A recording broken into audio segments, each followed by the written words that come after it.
दो जनवरी की रात वेनेजुएला की राजधानी काराकस में अचानक अंधेरा छा गया।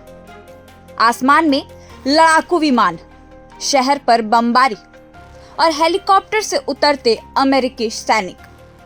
कुछ ही घंटों में दुनिया को एक चौंकाने वाली खबर मिली। वेनेजुएला के राष्ट्रपति निकोलस मादुरो और उनकी पत्नी को अमेरिकी सेना ने पकड़ लिया है। लेकिन सवाल यह है, क्या ये सिर्फ ड्रग्स के खिलाफ कार्रवाई थी या इसके पीछे है तेल, सत्ता और अमेरिका की पुरानी रणनीति? 2 जनवरी की रात अमेरिकी सेना ने काराकस में बड़ा सैन्य ऑपरेशन शुरू किया। हेलीकॉप्टर से जवान उतरे, हवाई हमले जारी रहे और इसी बीच राष्ट्रपति निकोलस मादुरो और उनकी पत्नी सीलिया एडेला को हिरासत में ले लिया गया। कुछ ही समय बाद अमेरिकी राष्ट्रपति डोनाल्ड ट्रंप ने सोशल मीडिया पर खुद इसकी पुष्टि की। ट्रंप ने मादुरो की एक तस्वीर पोस्ट की, हथकड़ियों में जकड़े हाथ, आंखों पर काली पट्टी और हाथ में पानी की बोतल। ट्रंप ने लिखा, मादुरो अब अमेरिका की हिरासत में। Why is Venezuela so important? Venezuela, कभी इसे लैटिन अमेरिका का सऊदी अरब कहा जाता था। दुनिया के सबसे बड़े तेल भंडार इसी देश में है। लेकिन आज हालत यह है कि देश में भयानक गरीबी है और 80 लाख से ज्यादा लोग देश छोड़कर भाग चुके हैं। तो सवाल उठता है, तेल से भरा देश इतना गरीब कैसे हो गया? 1980 के दशक में जब तेल की कीमतें गिरी, वेनेजुएला आर्थिक संकट में फंस गया। इसी दौर में 1999 में सत्ता में आए वामपंथी नेता ह्यूगो चावेज ने अमेरिका के प्रभाव को खुली चुनौती दी, तेल को राष्ट्रीय संपत्ति घोषित किया और अमेरिका से दूरी बना ली। यही से अमेरिका और वेनेजुएला के रिश्ते बिगड़ने लगे। 2013 में ह्यूगो चावेज की मौत के बाद उनके गरीबी सहयोगी, एक समय बस ड्राइवर रह चुके निकोलस मादुरो राष्ट्रपति बने।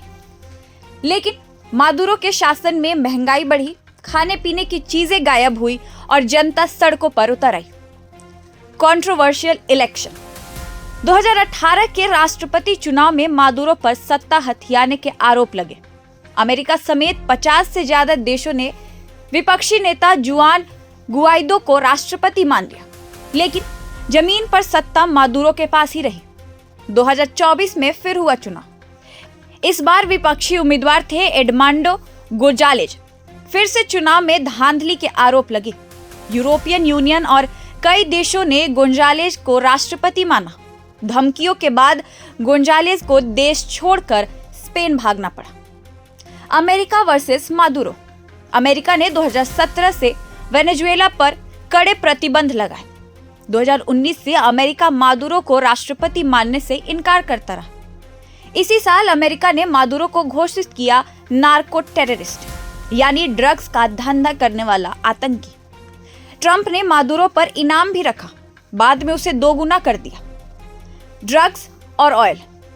अमेरिका का आरोप है कि वेनेजुएला से फेंटानिल और कोकीन अमेरिका भेजी जा रही है।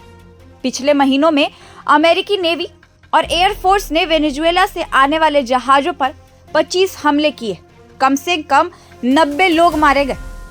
13 नवंबर को अमेरिका ने 15,000 सैनिकों के साथ वेनेजुएला की घेराबंदी कर दी।